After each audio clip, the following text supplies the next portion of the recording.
Hello বন্ধুরা, তো একটা দাদা কমেন্ট করেছিল যে বাচ্চা পায়রা নিজে থেকে যখনই খাওয়া শিখছে, খোপ থেকে বেরোচ্ছে বা বাচ্চাগুলো যখনই একটু বড় হচ্ছে, কোনো না কোনো কারণে বাচ্চা পায়রাগুলো মারা যাচ্ছে। তো কিসের জন্য এটা হচ্ছে তো আপনাদের দেখাচ্ছি। দেখেন, যদি আপনাদের মধ্যে এরকম সমস্যা থেকে থাকে তাহলে কিন্তু আপনারা এখান থেকে বুঝে যেতে পারবেন যে এই কারণটার জন্য হচ্ছে। তো আপনাদের যে জিনিসগুলো বলছি, তো এটা আমার সাথেও হয়েছিল, অনেক আগে হয়েছিল। তো এটা আপনাদের সাথে যাতে আর না হয়, তো সেটা আপনাদের বলছি কি কি করবেন। তো দেখাচ্ছি, দেখেন এখানে দুটো পায়রা জোড়া দিয়েছি। তো এই দুটো পায়রাকে আপনাদের দেখিয়ে তারপরে বলছি। তো দেখেন, প্রথম একটা কারণ বলছি, বাচ্চা পায়রা নষ্ট হয়ে যায়, মানে অল্প বয়সেই খাওয়া শেখে তারপরে নষ্ট হয়ে যায় একটা কারণ বলছি। এই যে এখানে দুটো পায়রা দেখতে পাচ্ছেন, এই দুটো পায়রা কিন্তু আলাদা লাইনের পায়রা। এটা পুরো আলাদা লাইনের পায়রা, এটাও পুরো আলাদা লাইনের পায়রা, দুটোই ম্যাড্রাস পায়রা। তো এই দুটো যখন জোড়া দেবো, এদের যে বাচ্চা হবে, এদের বাচ্চার কোনো সমস্যা হবে না, কারণ এরা দুটোই আলাদা লাইনের পায়রা।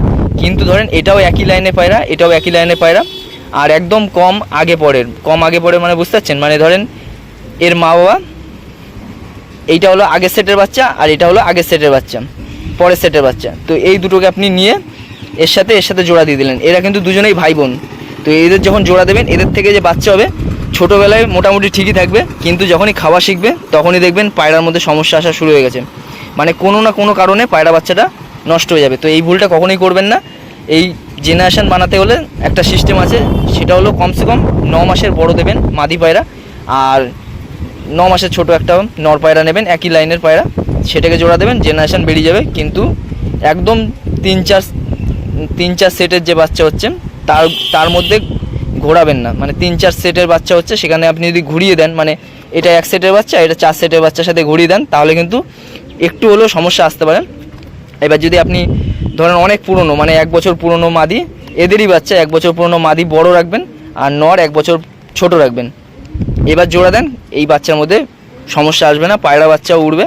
কিন্তু আপনি যদি এই যে 4 সেটের বাচ্চা, মানে এই 1 সেট, 2 সেট, 3 সেট, 4 সেট, তো এই 4 সেটের সাথে যদি 1 সেট জোড়া দিয়ে দেন, তাও বাচ্চা ভালো হবে মোটামুটি। কিন্তু যত মাদি বড় রাখবেন তত কিন্তু ভালো বাচ্চা হবে। তো এই একটা কারণ, এই ভাই বোনের জোড়া দিলে কিন্তু বাচ্চা কোনো না কোনো কারণে নষ্ট হয়ে যাবে। তো যার কারণে দেখেন এই পায়রাগুলো কিন্তু সব ভালো পায়রা, কিন্তু এদের সাথে আমি এদের জোড়া দিয়ে বাচ্চা করিনি। এদের জোড়ার বাচ্চা হলো, মানে এর কাছে এইখানটা ডিম ছিল, এই যে এই মাদিটার জায়গায় ছিল অন্য একটা মাদি, তো ও ডিমটা পেরেছে, এই ডিমটাকে আমি এখানে ছেলে দিয়েছি। না, এইটাও এত সুন্দর পায়রা, কিন্তু মাদি নেই বলে আমি জোড়া দিতে পারছি না।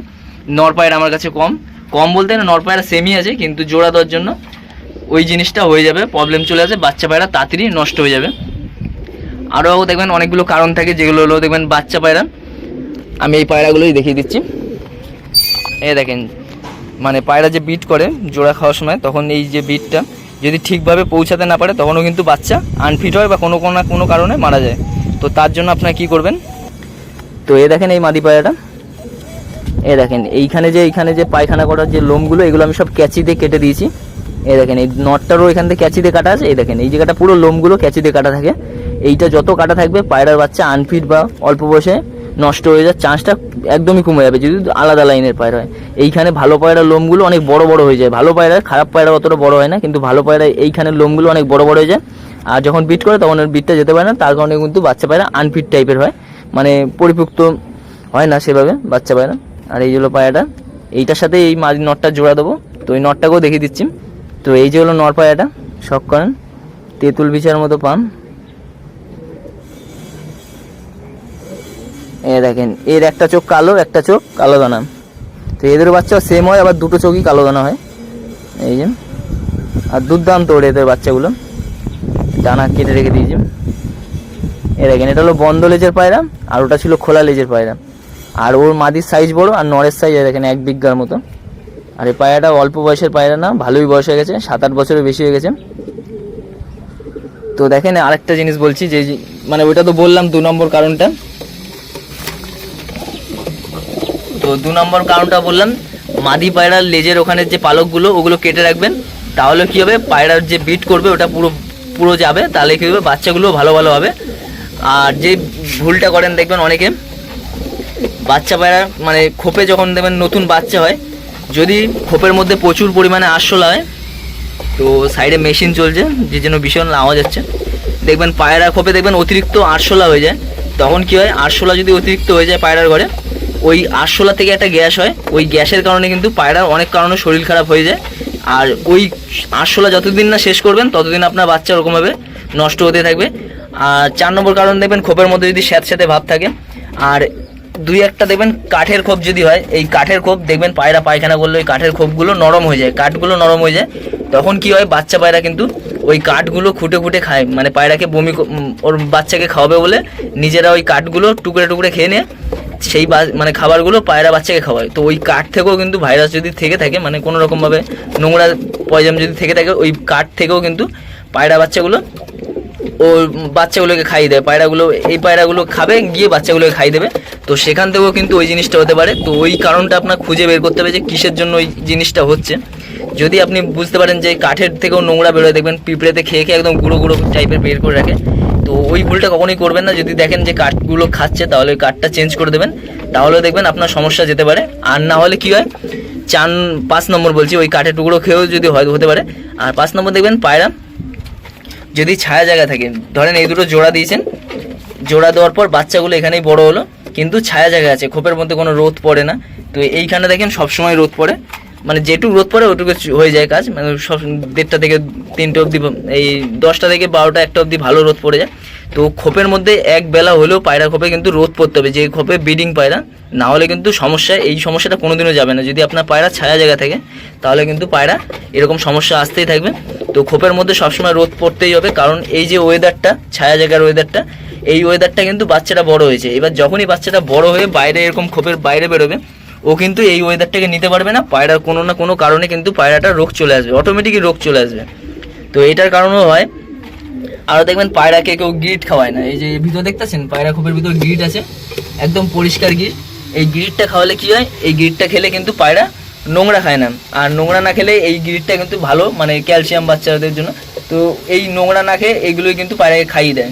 তো এই গিটটাও কিন্তু অনেক কাজের বাচ্চা পায়রার জন্য, কারণ নোংরা যদি না খায় মা বাবা, তাহলে কিন্তু বাচ্চাও নোংরা খাবে না, পায়রার ইনফেকশনটাও কম হবে পায়রা বাচ্চা। আর 7 নম্বর দেখেন, এই যে নেটটা, এইটা হলো মানে মেইন জিনিস বাচ্চা পায়রা ভালো রাখার। দেখেন এখান থেকে 2 ইঞ্চির মতো তলায় গ্যাপ আছে, এই যে 2 ইঞ্চি গ্যাপ আছে, এটাকে টানবো, এই যে এটা বেরিয়ে যাবে। তো তারপর আমি নোংরাটা পরিষ্কার করে দেবো। এই যে যারা এই পায়রা খোপের মধ্যে 2 ইঞ্চি গ্যাপ রাখে, এই যে 2 ইঞ্চির মতো গ্যাপ আছে দেখতে পাচ্ছেন, এই গ্যাপটা থাকলে কি হয়, পায়রার পায়ে নোংরা লাগে না। আর প্লাস দেখবেন পায়রার খোপে স্যাঁতস্যাঁতে ভাবটা হবেই না। আর কাঠের ঘর হলে পায়রা রোগ হওয়ার চান্স খুবই বেশি থাকে, পায়রা বাচ্চার পায়খানা, তারপরে ঠান্ডা লাগা, এইসব চান্সটা বেশি থাকে। কারণ বাচ্চা পায়রা হলেই পায়খানা করে আর ঝোল ঝোল টাইপের হয়ে যায়, কাঠ ফাট সব ভিজে যায়। তো এই নেটের খোপ হলে কি হয়, খালি এই নেটের উপর পড়বে, 2-3 সেকেন্ডের মতো ভিজা থাকবে, পরে গিয়ে শুকিয়ে যাবে। আর আপনি যদি পরিষ্কার করে দেন তাহলে তো আরোই ভালো। তো পায়রার খোপের তলায় এরকম সবসময় নেট রাখার ব্যবস্থা করবেন, তাহলে কী হবে, বাচ্চা পায়রাগুলো এরকমভাবে নষ্ট হবে না। বাচ্চা পায়রাগুলো শুকনো শুকনো থাকবে, আর ভিজা থাকলে দেখবেন বাচ্চা পায়রার ডানাগুলো নষ্ট হয়ে যায়, পরে গিয়ে স্নান করলে ঠিক হয়ে যায়। তাও আপনি বাচ্চা পায়রাগুলো এরকমভাবে নেট লাগিয়ে রাখবেন। তো এরকম নেট লাগিয়ে রাখলে কিন্তু অনেকটাই শুকনো থাকবে পায়রা, মানে ভালো থাকবে, এক কথায় অনেকটা ভালো থাকবে। মানে 100-র মধ্যে 80% ভালো থাকে এই নেটের কারণে পায়রা। যদি আপনি এরকম 1.5 ইঞ্চির মতো গ্যাপ দিয়ে একটা করতে পারেন, তো এইসব করতে অনেক ঝামেলা। তো যে জিনিসগুলো বলার এগুলোই বললাম, যে এগুলো করবেন, পায়রার বাচ্চা কোনো সমস্যাই হবে না। আর বাচ্চা পায়রাকে সবসময় এক খাবারে রাখবেন না। ধরেন এই যে গম খাচ্ছে, তো এখানে দেখেন গম, বাজরা, মাইলো, হাটকা, এইসব সব কিছুই আছে। তো আমি খাবারেও ভিডিও দেবো, কী খাবার খাওয়াই আমি এই সময়। তো আপনারা যদি খাওয়ালে খাওয়াবেন, তো আমি খাওয়াই ওই খাবারগুলো। আর পায়রা বাচ্চা দেখেন 2টো করে বাচ্চা ফোটে, তো ওই সব সমস্যা আসে না আমার। এই দেখেন এখানে 2টো আছে, এখানে তো ডিম আছে, কারণ এখন জোড়া দিইনি, কৃমি করেছি পায়রাগুলোকে। তো 3টে পায়রা কৃমি করেছিলাম, সেই ভিডিও দিয়েছি। এখানে দেখেন এই 2টো ডিম দিয়েছে, আজকে ফুটবে। ভিডিওটা বেশি বড় না করে এখানে থামিয়ে দিচ্ছি। এই যে এই ডিমটা আজকালের মধ্যে ফুটবে। আর এখানে সরাটা চেঞ্জ করতে হবে, কারণ এই পায়রাটার পায়ে লেগেছে, প্রচণ্ড ছটপটে পায়রা। আর এখানে 2টো বাচ্চা আছে। তো ভিডিওটা এই অবধি। যদি পায়রার ওরকম বাচ্চা অল্প বয়সে নষ্ট হয়ে যায়, তো এই সিস্টেমটা করবেন। দেখেন এই পায়রাগুলোর পাগুলো দেখেন কত সুন্দর পরিষ্কার থাকে। এবার কাঠের খোপ হলে কি হতো, এখানে পায়রার পায়া দেখতেন নোংরা লেগে, নোখের নোংরা লেগে রয়েছে, তো এইসব সমস্যা আসবে কাঠের খোপ থাকলে। তো আমি এভাবেই করি। আর পায়রা খোপের মধ্যে দেখেন সবসময় জল খাবার থাকে। যদি আপনি পায়রা বাচ্চাকে জল খাবার না দেন, এই জল খাবার যদি না দেন, পায়রা বাচ্চা পেট দেখবেন মাঝে মধ্যে শুকিয়ে যায়, তখনও কিন্তু পায়রা বাচ্চা রোগ চলে আসার চান্স থাকে। তো ওই জন্য আমি পায়রা খোপের মধ্যে জল দিয়ে রাখি, বাচ্চা পায়রা ব্রিডিং পায়রার জন্য সবসময় জল লাগি। আর নর্মালি যেগুলো সিঙ্গেল আছে সেগুলোর জন্য জল দিয়ে রাখি গরমকালে। তো এই অবধি। ভিডিওটা ভালো লাগে সবাই লাইক কমেন্ট করবেন।